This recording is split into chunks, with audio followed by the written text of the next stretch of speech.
So I would like to welcome you all to this second webinar of the series that we are launching with different topics addressed. As you may remember, the first one was on the SaaS potential and technologies to valorize the SaaS, and this second one focused on how to evaluate the environmental impact of those value chains.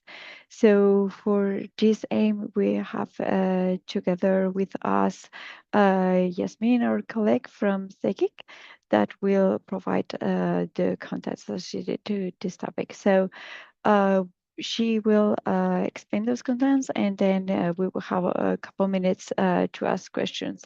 Please, if so, you can write them in the chat, and we will come back when she finalizes this contents to read those questions. Okay. So thank you very much, and Yasmin, the floor is yours. Thank you so much, my dear. Hi, everyone. So I'm Yasmina Shreiri. I'm part of the Climate Kick team. And as presented, I'm going to be presenting to you the introduction to environmental and social impact measurement. In the team, I've joined Climate Kick in 2023. I'm part of the climate impact assessment team. I have a background in environmental urban management, but also a PhD in impact assessment. And that's kind of this main hat that I'll be using today. So yeah, let's go. In case you have any questions, I'm one of the climate impact advisors in the team, and this is my email as well. I'm sure it's going to be shared with you later on in the presentation as well. So who is Climate Kick? It's Europe's leading climate innovation agency and community. Climate Kick creates climate resilient communities and fighting climate breakdown by mobilizing systems change in countries, regions, cities, and businesses. Together with partners across the globe, Climate Kick orchestrates solutions and facilitates learning to bridge the gap between climate commitments and current reality, driving faster and more ambitious actions. We have multiple departments, and I'm sitting in the Department of Entrepreneurship, Solution, and Venture specifically. So our focus within our department is really working with startups on trying to understand their climate impact potential at different fronts. And today the presentation will show you a little bit kind of what and which methodologies we usually use. The presentation will have five elements. So I'll start with why is impact measurement important? What is impact measurement? Focusing on environmental impact measurement, then looking at social impact measurement, and then finally finishing with the key takeaways. If you have any questions, please don't hesitate in putting them in the chat, and we have enough time to address them at the end of the presentation. So why is impact measurement important? Specifically, we're going to try to kind of link that importance to the European Green Deal and the EU climate law, and more specifically, the importance for the EU bioeconomy. So the European Green Deal, as you can see, takes into consideration all the elements, all the dimensions that you see on the right-hand side of the graph. It takes into account the climate pact and climate law, but it also has different elements focusing on agriculture and forestry, specific dimensions such as the farm to fork strategy, the EU biodiversity strategy, and the EU forest strategy flagship initiative. Looking now more specifically at the climate pact and the climate law. So the target for that was that in 2023, we wanted to reduce greenhouse gas emissions by at least 55%. And in reality, we achieved, we're at 37%, which means we have a gap of around 18% to achieve the target that we set for 2030. And also, the EU climate law has updated kind of its numbers. And by 2050, we want to achieve net zero greenhouse gas emission by 2050. And one element of why it's important, why impact measurement is important, is to allow us to achieve the targets that we've set for 2030 and 2050. Looking closer to the other elements that focus more specifically on I would say, agriculture focus. As I mentioned in the previous slides, we have the farm to fork strategy, which it's about transforming EU food system across the value chain. That means that we want to have a reduction of 50% in pesticides, 20% reduction in fertilizer use, and 25% of EU farmland organic. I'm going to skip this one. I'll come back to it. The EU biodiversity strategy is about halt and reverse biodiversity loss. This means that we want to have 30% of EU land and sea protected, 10% under strict protection, legally binding ecosystem and restoration targets. And the third element, which is the EU forest strategy, is about strengthening forest resilience and climate role. That means that we want to protect all remaining primary and old growth forests and plant around 3 billion trees by 2030. The last one, which is the Common Agriculture Policy, is not really part of the EU Green Deal, but it still supports and has kind of the same agriculture focus, and that's why we brought it into this slide.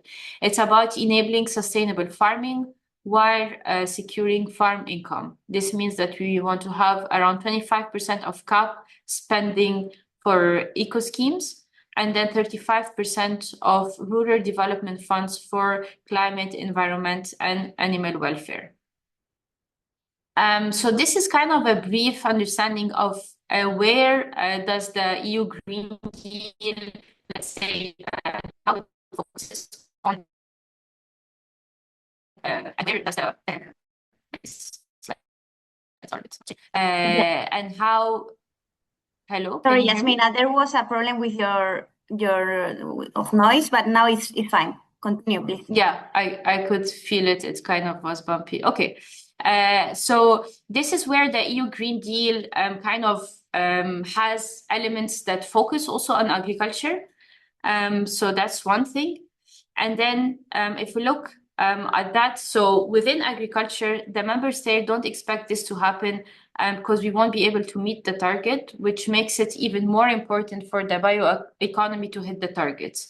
So here we're talking about one of the targets for agriculture is to have to be able to reduce 377 million tons of CO2 equivalent per year. And the decarbonization will happen through different elements. So we're thinking of livestock and manure management, reduction in crop and soil, and N2O, carbon storage sequestration, energy mitigation, and wider food systems. That's one thing.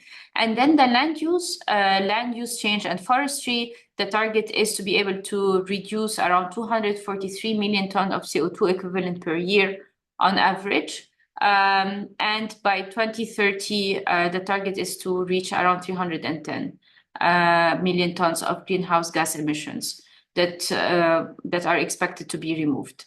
But as I said, these targets, it seems that it's going to be very hard to reach or attain them. And that's why the initiative of the bioeconomy here comes even more important to be able to achieve as much as possible on the reductions that were set by the European Green Deal. Moving on into the EU bioeconomy, it looks at multiple sectors. So what is the bioeconomy? The bioeconomy is all about utilizing renewable biological resources such as plants, animals, and microbes to produce food, materials, and energy.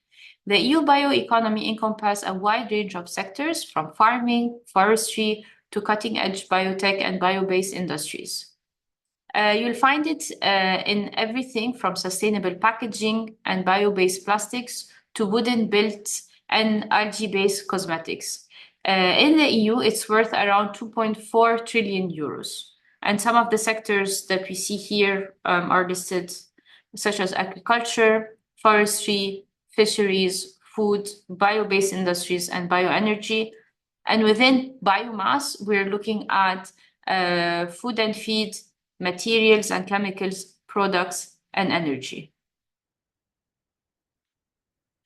The EU bioeconomy, according to the European Commission, the bioeconomy is essential for the EU to reach its climate and energy goals by 2030 and climate neutrality by 2015. So this is how the EU bioeconomy is supposed to support through these 4 dimensions. So 1, valorizing waste, substituting materials, generating energy, and then lastly, sequestering carbon. All in all, fossil fuel resources are being replaced, or we're trying to replace them basically by renewable biological resources. And kind of the result of this, it's to enhance the livelihood of farmers, foresters, and rural communities through diversifying the income of farmers and foresters, creating jobs, and generating wealth in rural areas.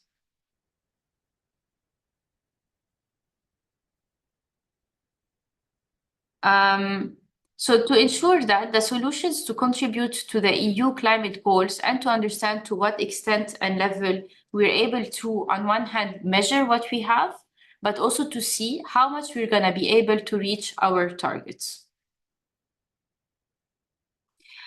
In the next slides, I'm going to explain to you what is impact measurement and how do we usually measure our impact in the methodologies that we use in ClimateKick. So impact measurements is about involving is the process of quantifying and assessing the social, environmental, and economic effects or changes resulting from the activities of a business. It involves data collection, the analysis of the data, and at the end, evaluating how a business, product or service or operation affect various stakeholders and the broader economy. Within ClimateKick, we look at multiple dimensions. So we look at the environmental impact, at the social impact, but also in some cases we look at the ESG, so environmental, social, and governance. But also there is multiple methodologies that are out there that look at product level, organizational level, but also country level. So there are really a lot of, I would say, methodologies that are out there that kind of look at these different dimensions and these different levels. To get a bit more into details, here we have a breakdown.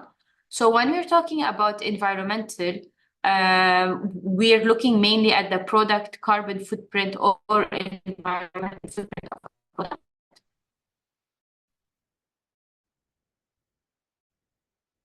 I'm not sure if my voice is cutting again. Now it's fine again. Yeah, okay. And then to be able to measure the product carbon footprint or environmental footprint, we usually, the easiest methodology or the most common methodology is the life cycle assessment. When we're thinking at an organization level, meaning measuring the total impact of your business, not only the product that you're producing, but the business in the sense where how are employees commuting to work, what kind of electricity or energy do you use in your offices, and so on. We talk about corporate carbon footprint. Usually it follows the greenhouse gas protocols. And then at country level, we look at national greenhouse gas emissions at an inventory level for different sectors as well. So that kind of covers the environmental side. When we're looking at the social impact, it's really about understanding the inclusivity of climate solutions, usually through a social impact assessment. And finally, when we're talking about ESG, it's really about sustainable business models canvas or the sustainability ESG assessment, monitoring and reporting. This follows the global reporting initiative, GRI, or global and then finally the sustainable development goals, the SDGs that most of us are familiar with or at least heard of. What we do within Climate Kick is we focus on these two approaches. On one hand, we focus mainly at the product level. So we don't go into looking at the organization, we don't look at the business itself, and we don't look also at the country level. So the focus that you'll have with us is really at the product that you're launching as a company. For the environmental side, we have a lens looking using the life cycle assessment, which I'll dive a bit deeper into the coming slides, and also the social impact assessment to understand more the inclusivity of the climate solutions that you're producing. So starting with the life cycle assessment, a quick introduction. Life cycle assessment is a comprehensive methodology which takes into account the environmental impact of a product or service throughout its life cycle. So you might have heard of these terminologies, cradle to cradle or cradle to grave. So it's really trying to understand the CO2 emission that happens at every stage of a product. So what are the CO2 emissions and general GHG emission, not only CO2, but more gas emissions that happen when we're extracting the raw material? The same thing when we're going to manufacture our product, when we're going to distribute it from the manufacturing area to maybe the shops where it's going to be sold. How much GHG emissions do we have when we're going to use the product if we need to use it and there's energy that's being consumed? And what happens at the end of life of this product as well. So a bit more details on these different phases. So here, when we're talking about raw material, it's about putting the raw material for the product, it's include activities such as farming, public processes, material manufacture. So it's really like the extraction of the raw material that you're going to use. Manufacturing takes into account activities such as the manufacturing, shaping, assembling, but also packaging. And very big corporations, usually they focus a lot on trying to reduce their packaging, which if they're able to reduce that, they hit big targets as well. So packaging is a big kind of focus in big industries. Distribution is any type of distribution. So it can be the distribution related to road, rail, air, or sea, and it can happen at different phases. So it can be the transportation of the raw material to the manufacturing area or site, or it can be the distribution of the final product to the users, or also the transportation from the users to the landfill, for example. So distribution can always be accounted multiple times. The impact or the GHG emissions when it comes to the usage considers the energy consumption and other impact associated when we're using specifically the product. So if I'm creating, let's say, a solar panel, it's the energy that is used during this production or during the use phase of that solar panel. And lastly, the end of life is about what happens once we finish using that product. So it's about recycling, landfilling, or even incineration of what happens once we're finished using the product.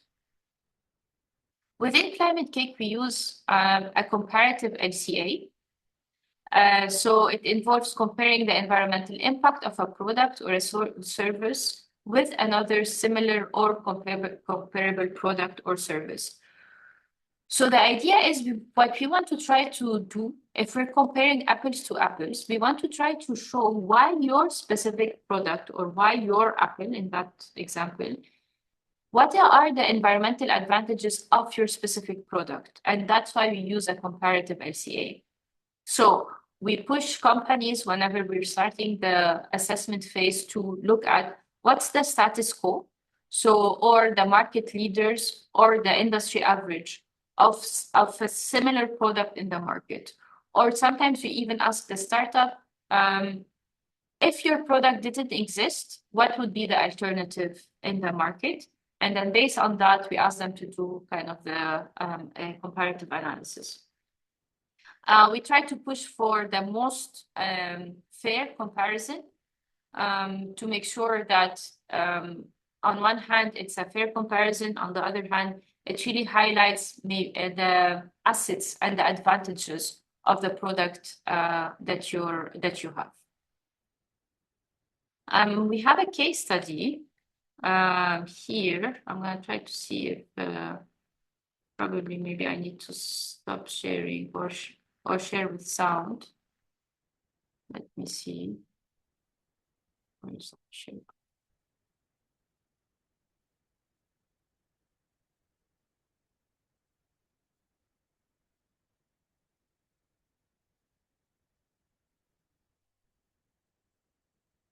Okay, I'm going to try to see if some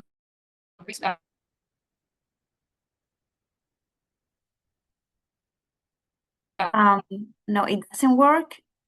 uh, And yeah, and we lose you a bit as well. let's see if it works. Otherwise, we can send also the video later, but it's not even. Can you hear me? Yeah, No? I can hear. Yeah, we can hear you, but no, it's not working. Yeah, we can send the link or maybe copy it in. For over a decade now, Climate Kick has been supporting It's working, right? It has stopped again. Okay. startups through ideation, Now. incubation. Oh, sorry. Oh. Yeah, it's gonna restart. For over a decade now, Climate Kick has been supporting startups through ideation, incubation, and acceleration. And now we actually offer post-program support to some of the most promising startups that can demonstrate the highest climate impact potential. What we teach startups is to help them measure the mitigated potential impact of their product and compare it to an existing product in the market. We follow a streamlined life cycle assessment approach. We measure the mitigated impact.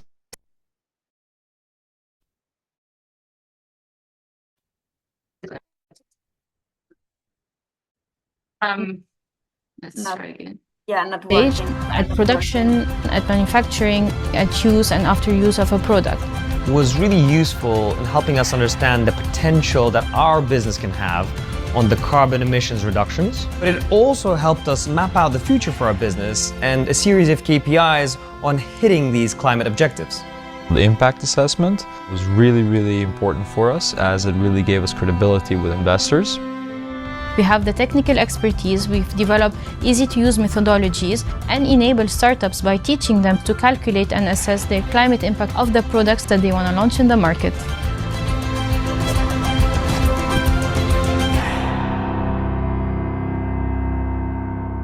All right. This really is a summary of kind of what I just said, and it just gives you also like a quick, I would say, snapshot of a startup that we already worked with as well. The method, the LCA has limitations. So on one hand, it's not systemic. So it doesn't take into consideration, it only looks at the GHG emission in an isolated matter. It's really looking at the life cycle without understanding what's happening beyond the boundaries of the analysis itself. It doesn't integrate any social implications, and that's why we have our second methodology that I'm going to introduce just after this, which is the social impact measurement, which means that, let's say, if we're considering the raw material extraction, we're not really looking at, let's say, the conditions of the labor that's extracting this raw material. We're not looking at the social implications of the product itself. Is it a good product for people? Does it impact their health, their well-being, and so on? So it's really just looking at the GHG emissions of the product. And lastly, it uses a database of industry averages. So that means that like I'm disconnecting. Yeah. So that means that we're not looking at the we're not going to monitor the exact impact of the product itself. We're going to say on average, if the energy to produce that product is this much, is 10 kilowatts, then their impact is going to be equal to, let's say, 10 tons of CO2 equivalent. We're not going to go and actually to the factory and measure the number of kilowatts that you need to produce that product. We're going to say we're going to use just averages to be able to calculate that. Even though it sounds that there are a lot of limitations, but this is the most advanced method. So LCA is the most advanced method that is used today in research as well. The most important is to be aware of the limitations and to be honest about them. And this is something that we usually are. Because every startup at the end of the program with us, usually they get a report explaining the limitations of the methodology and kind of the boundaries and the scope of the method that we have. The next section focuses on the social impact measurement. So I'm going to be introducing Climate Kick's social impact assessment. Social impact, by definition, looks at enhancing who benefits from the climate solutions, who is included in that, and whose livelihoods are improved. We talk about at risk. So we look at risk communities and groups or individuals who are already experiencing inequality. And this includes women, gender minorities, children and young people, elderly people, people with disabilities, refugees, migrant, indigenous people, people living in extreme poverty. Every context will be different. It's important to map your own at-risk group you aim to target. And here it gives you an idea of the wheel of social identity as well. So from Climate Kick's social impact assessment, we ask questions such as, does your project directly serve to support women, gender minority, youth group, indigenous people, people living in extreme poverty, people with disabilities, and so on? Or we ask questions such as, is your organization located in a rural region or does it serve rural communities? And based on this questionnaire, usually you get a final impact assessment, social impact assessment that kind of tries to identify on one hand which at-risk groups you're serving and try to understand what social impact you have to those specific groups. And I want to link the social side of things to the farmers again, because that's the focus of the program that we have here. The global farm metric is an organization level where we look at the agriculture-specific framework to measure the social impact. It's kind of, it has become the new normal for Irish dairy. So that's why I want to bring that within the social side of things.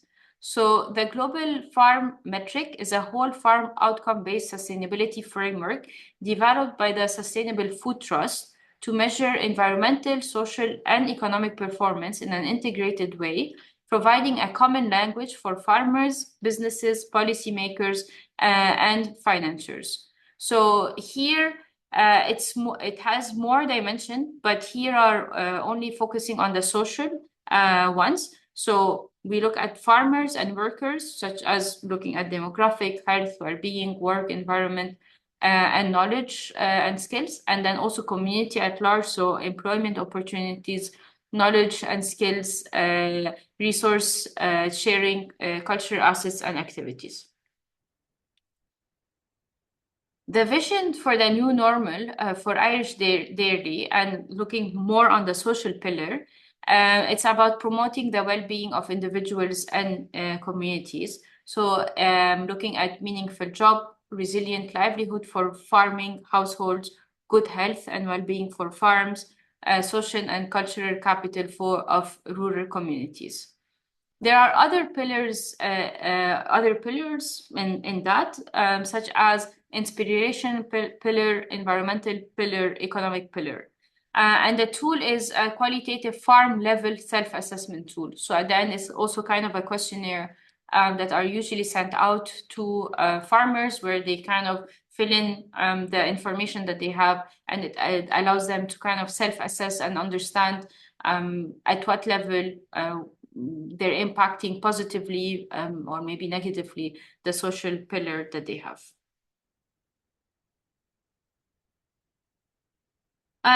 So the key takeaways that we have is, from bio-based ideas to validated environmental and social impact. Impact measurement shows what really works. It helps ensure that bio-based solutions reduce emissions and create value on the ground, not just on paper. It also allows us to measure and to see how much are we able to reach the targets that we want, which is this one, but I'm gonna go to the second point. So environmental and social benefit go hand in hand.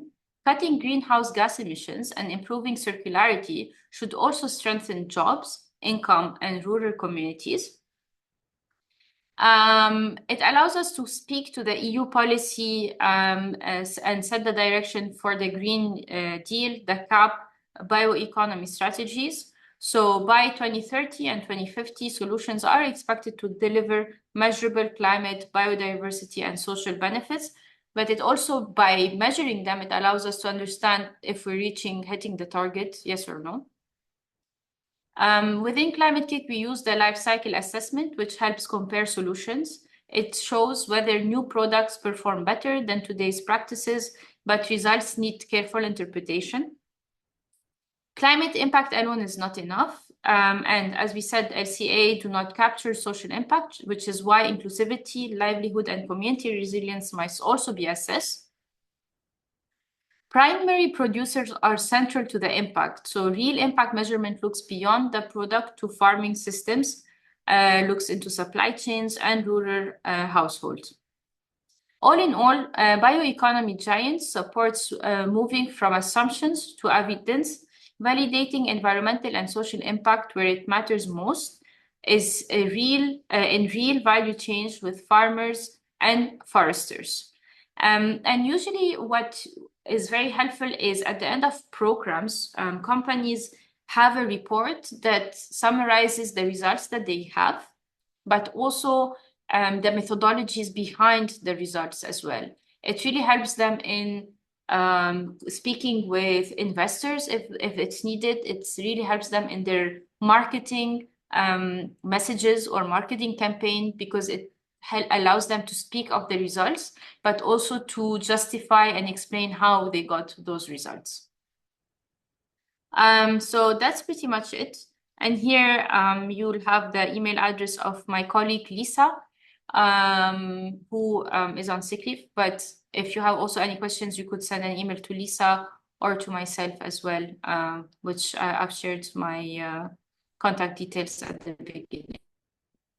Yes, Mina, thank you so much for your presentation. There is indeed a question for Martin Wett. I'm gonna give him the floor if you agree, okay? Sure. Martin, can you speak? I think you are muted. Let me... Maybe I can stop sharing as well, because I feel like the connection is... Martin, can you try to speak now? You are muted. I don't know if maybe it is better if you write the question in the chat.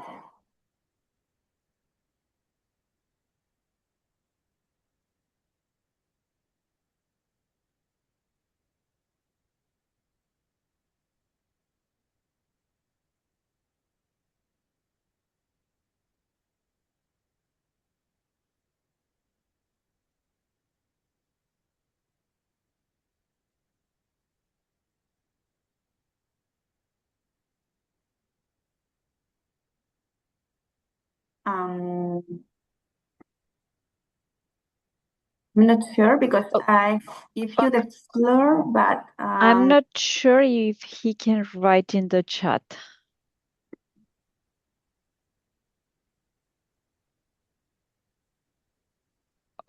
I think yes, because the questions and answers option is activated. It's activated, but yeah. Yeah. But If not, you have there our email address. Yeah. If you want Maybe to I can ask see.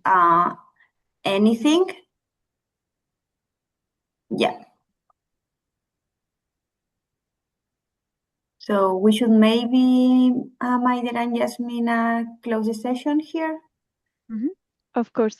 So thank you very much to all the participants for joining this second webinar within the series that Economy Giant Project promotes. As you know, we have other webinars coming up in June about scaling up, which is usually a barrier and a challenge for especially primary producers when they want to implement these validation technologies within their facilities. So we're looking forward that you will join also this upcoming webinar. We will let you know everything about it through our webpage and also targeted communications. And I would like, of course, to thank very much Yasmina from ThinkIC for this presentation. The presentation and the recording will be available. You will also receive this link to the to the recording and to the presentation in the coming days through email. Okay, so thank you very much, and I wish you a very nice day. Thank you. Bye. Thank you, everyone. Bye. Bye.